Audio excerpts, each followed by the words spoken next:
धरती की एक ऐसी मिस्टीरियस जगह जो सिग्नल रिलीज करने के लिए जानी जाती है, और ये सिग्नल कब से रिलीज हो रहे हैं, इन्हें कौन ऑपरेट कर रहा है, किसी को नहीं पता।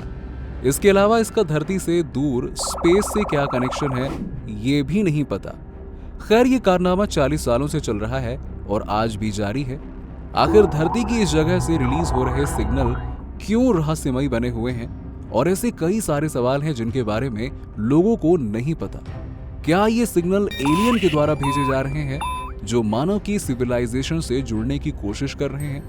तो दोस्तों, आज की इस वीडियो में हम आपको ऐसे कई सारे सवालों के जवाब से रूबरू कराएंगे, तो जानने के लिए आप हमारे साथ बने रहिएगा वीडियो में एंड तक। वैसे हम जिस जगह की बात कर रहे हैं ये रूस में है और इसका नाम UVB76 है, और ये एक रेडियो स्टेशन है जो पिछले 40 सालों से एक जगह की फ्रीक्वेंसी जो कि 4626 किलोहर्ट्ज के सिग्नल को रिलीज कर रहा है। लेकिन ये कब से आने शुरू हुए, वहीं ये कहां से ऑपरेट हो रहा है, इसकी जानकारी आगे हम आपको बताएंगे।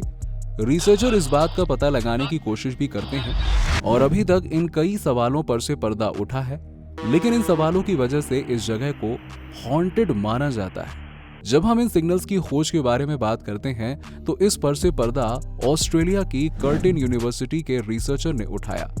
उन्होंने दुनिया के बेहतरीन टेलीस्कोप यानी कि मुर्चिसन वाइड फील्ड अरे की मदद से जब वो डाटा का एनालिसिस कर रहे थे तो उन्होंने अननोटिस सिग्नल प्राप्त किए। अगर आप अननोटिस सिग्नल को नहीं समझे तो आपको बता दें कि ये सिग्नल ऐसे सिग्नल होते हैं जो दुनिया में रिसर्चर के द्वारा रिसीव तो कर लिए जाते हैं, लेकिन इन्हें अच्छे से एनालाइज नहीं कर पाते या इन पर डीपली रिसर्च नहीं किया जाता है। अगर हम इन सिग्नल्स के नाम की बात करें तो इनका नाम GPM J1839-10 है।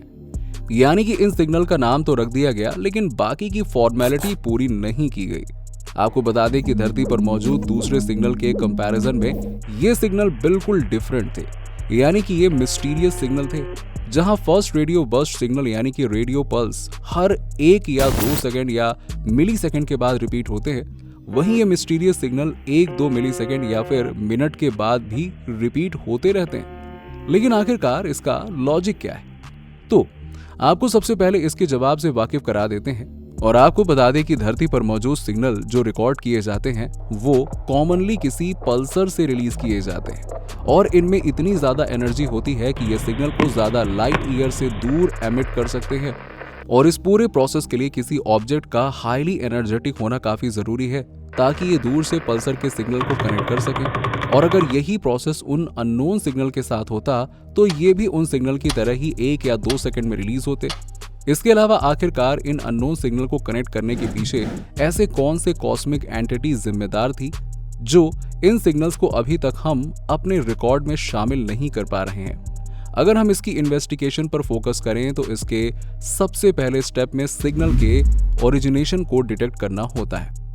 इस इन्वेस्टिगेशन की शुरुआत में उन बातों के बारे में पता चला कि ये सिग्नल साल 1988 में कार्ल जी जैंस्की वेरी लार्ज अरे नाम के टेलीस्कोप में सबसे पहले रिकॉर्ड किया गया था। वहीं इससे पहले इसका कोई रिकॉर्ड मौजूद नहीं था।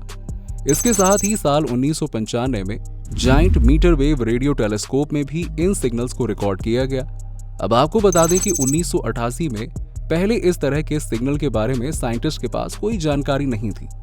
वहीं अगर हम दुनिया के सबसे पुराने सिग्नल की बात करें तो वाव सिग्नल को दुनिया का सबसे पुराना सिग्नल कहा जाता है, लेकिन ये अननोन सिग्नल नहीं है। इस हिसाब से आप GPM J1839-10 को दुनिया का सबसे पुराना अननोन सिग्नल मान सकते हैं।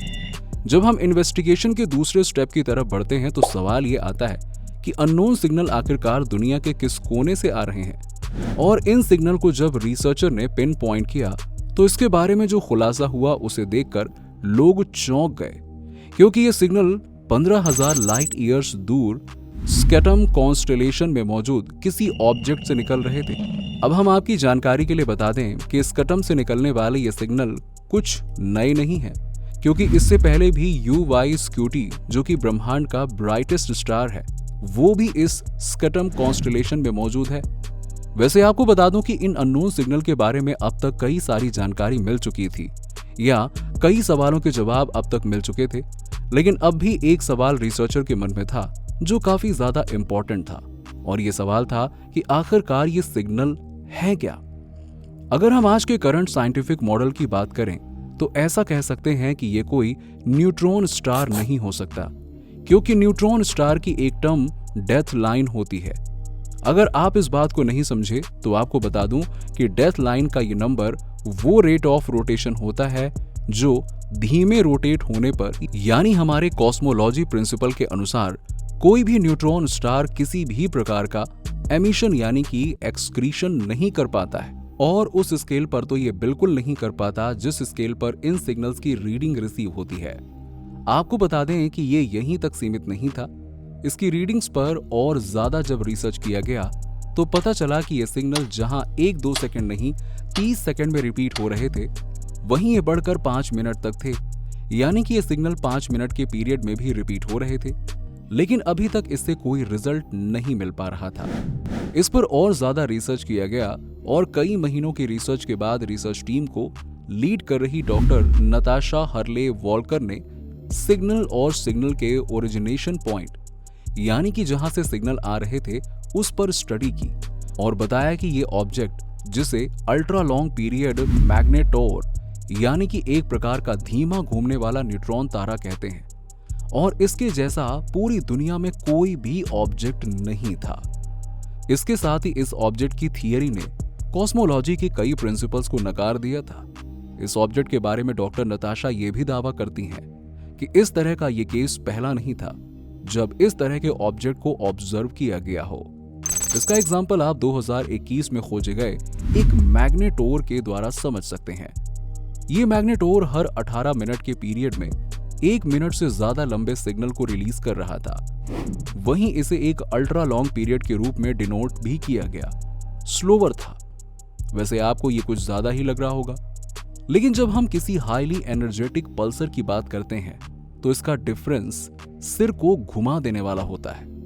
इसके अलावा दूसरी तरफ जो चीजें इसमें अलग हैं वो ये है कि नॉर्मल पल्सर या मैग्नेटोर जहां 18 मिनट तक सिग्नल रिलीज करने के बाद गायब हो गया था, जैसा कि नॉर्मल न्यूट्रॉन स्टार करते हैं, लेकिन ये ऑब्जेक्ट 35 साल से सिग्नल को रिलीज कर रहा है और आज भी ये सिग्नल रिलीज कर रहा है।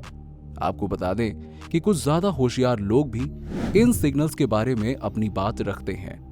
उनके अनुसार ये सिग्नल किसी ऑब्जेक्ट से नहीं बल्कि किसी स्ट्रेंज यानी कि अनजान सिविलाइजेशन के द्वारा भेजे गए हैं, जो मानव की सिविलाइजेशन से कनेक्ट करने की कोशिश कर रहे हैं। यानी इसका मतलब ये लोग एलियन पर शक जताने की कोशिश कर रहे हैं। इस बात को आप इससे समझ सकते हैं कि स्पेस में मौजूद एलियन मानव की सिविलाइजेशन से जुड़ने की कोशिश कर रहे हैं। लास्ट में आपको बताना चाहेंगे कि अल्ट्रा लॉन्ग पीरियड मैग्नेटोर के द्वारा आने वाले सिग्नल को रिकॉर्ड भले ही किया गया हो, लेकिन इससे कोई भी इमेज नहीं बनाई जा सकी। वहीं लोग इमेजरी ऑब्जर्वेशन की मदद से भी इसके बारे में पता नहीं लगा पाए हैं कि ये मैग्नेटोर कितना बड़ा है और क्या ये एलियन के द्वारा भेजे गए सिग्नल्स हैं। इसके अलावा हमारे पास क्या ऐसे ऑप्शन हैं कि इमेजिनरी ऑब्जर्वेशन के द्वारा एलियन के बारे में जानने का अवसर मिल सके, लेकिन इस पर अब भी कई रिसर्च किए जा रहे हैं और इसकी एरिया काफी ज्यादा ब्रॉड है, यानी अनसुलझे सवालों पर डीपली रिसर्च किया जा रहा है। वैसे एलियन और इस मैग्नेटोर का क्या रिलेशन है और आने वाले सिग्नल के बारे में आप क्या कहना चाहते हैं, इस पर आप अपने ओपिनियन हमें कमेंट बॉक्स में जरूर बताइएगा। और अगर आपने हमारे चैनल को सब्सक्राइब नहीं किया है तो वीडियो को शेयर करके चैनल न्यूज पंडित को सब्सक्राइब करना ना भूलें।